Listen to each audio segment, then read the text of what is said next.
Hello and welcome to Bloomberg Quint. We have with us Chairman of NABARD, Mr. Bhanwala. Mr. Bhanwala, thank you so much for speaking to Bloomberg Quint.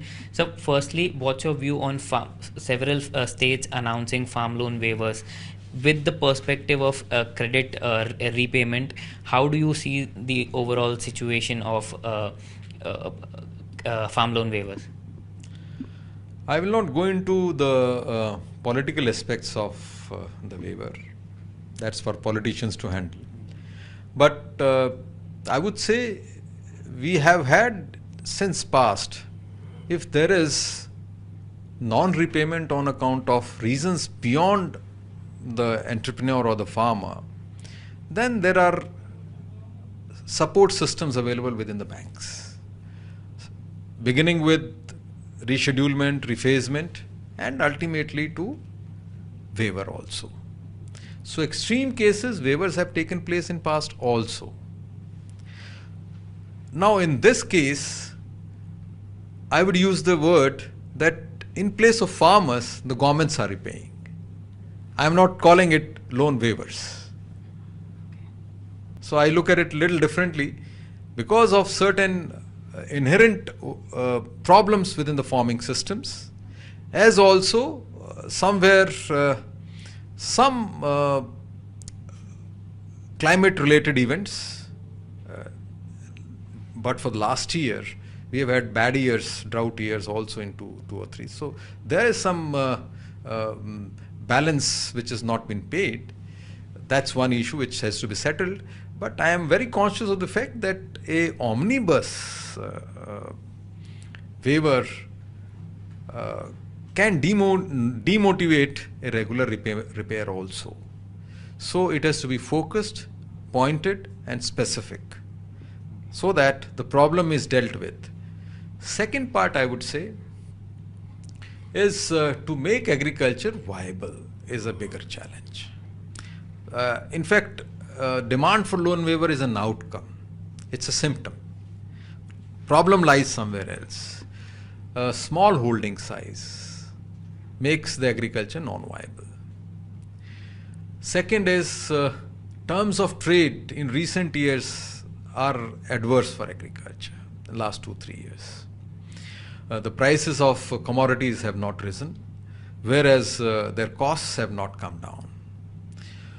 In such a scenario, and also thirdly, reforms like land reforms are yet to take place. Small holdings are not viable, so we need reforms which are agriculture market related. We also need reforms which are land related, and we also need reforms which formalize oral leasing, etc.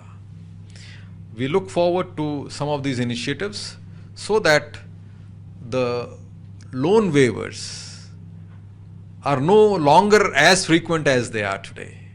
And I will say loan waiver is really not the term. I am saying somebody else paying for someone else. Right. So this year's budget has tasked NABARD with schemes worth around 35,000 crore. So how has this been used till now, and how do you plan to spend the rest? You see, some new initiatives were announced. One was Dairy Infrastructure Development Fund. That's very critical. In the entire GDP of agriculture, the largest growing segment is dairy. And we were finding that the processing sector had most of the investments in 80s or 90s when the Operation Flood was there. So some investment is required for capacity creation, for replacement, for upgradation, and it was very timely that for this government to realize that this sector needs further support, and it is the right time to support this because this benefits small people. And dairy is one, I would say, dairy is anytime money, ATM for a small farmer. You know, your crop gives you returns once in a year or once in 6 months. Dairy gives you return almost every fortnight or a month. So it's an ATM for a small farmer. It also is a gender element. It is mostly done by women. So I feel this enhanced processing capabilities within the cooperative sector is a great impetus. We are very closely working with Ministry of Agriculture. Cabinet would approve it soon. We have worked on guidelines. I think within a month's time we should be able to operationalize this. That's one initiative. Second is we are also creating a micro irrigation fund, for irrigation efficiency. We are adversely placed in terms of per capita water availability. Now, in such a scenario, it's important that we synergize our irrigation related interventions with irrigation efficiency related interventions. Last year, you remember, we created a long-term irrigation fund. And we have already disbursed last year around 9,000 crores to various state governments for infrastructure projects which were languishing for years.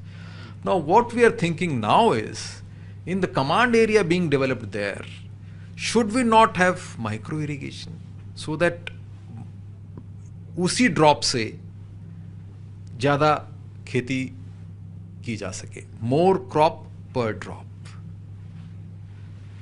And so what are the other initiatives that you're working on, and how do you plan to, how much have you already spent for the year out of 35,000 that was allocated in this year's budget? I don't know which 35,000 you're referring to. That was for various schemes like... So 8,000 crores was dairy. 5,000 crores was this micro irrigation fund. But that's not for 1 year. Okay. Each one of them is for 3 years to come. Oh. And also around 30,000 crores is envisaged under last year started one, long-term irrigation fund.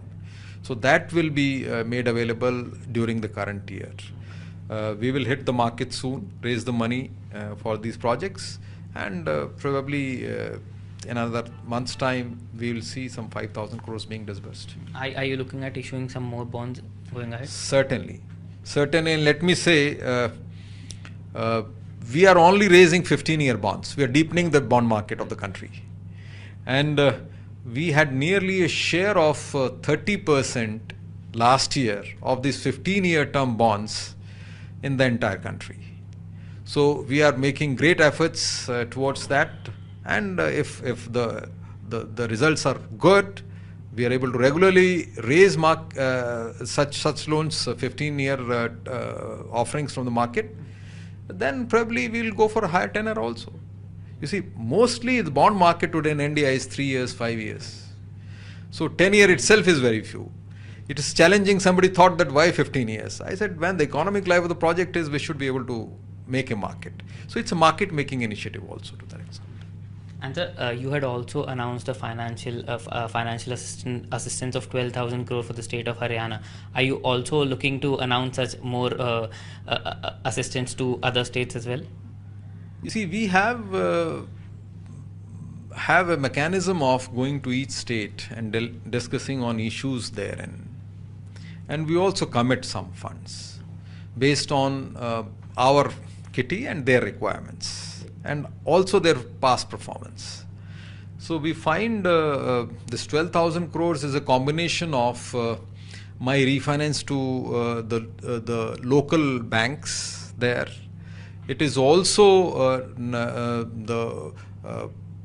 I would say the short-term loans to the procurement agencies of the state, as also rural infrastructure development fund assistance, and the NABARD Infrastructure Development Assistance Fund, NIDA. I think combined it was 12,000 crores for Haryana. There are states where it is larger as well, much larger. Are you looking at providing such assistance to more states as well? Certainly. Have you identified any such?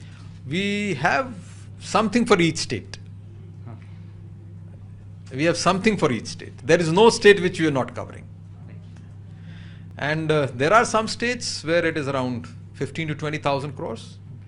But other states are... Could you name a few? The largest thing happens, let's say, Orissa has been borrowing well from us. Okay. Gujarat is very financially sound and borrowing well. We have Tamil Nadu also, which is, we have sizable fund flow there. We have Karnataka where the fund flow is there. This time there is a good demand from the Bihar government also. UP has been asking for money for various developmental interventions in rural areas. So we'll collaborate with them. Okay. I'll keep it at that, sir. Thank you so much for speaking to Bloomberg Quint.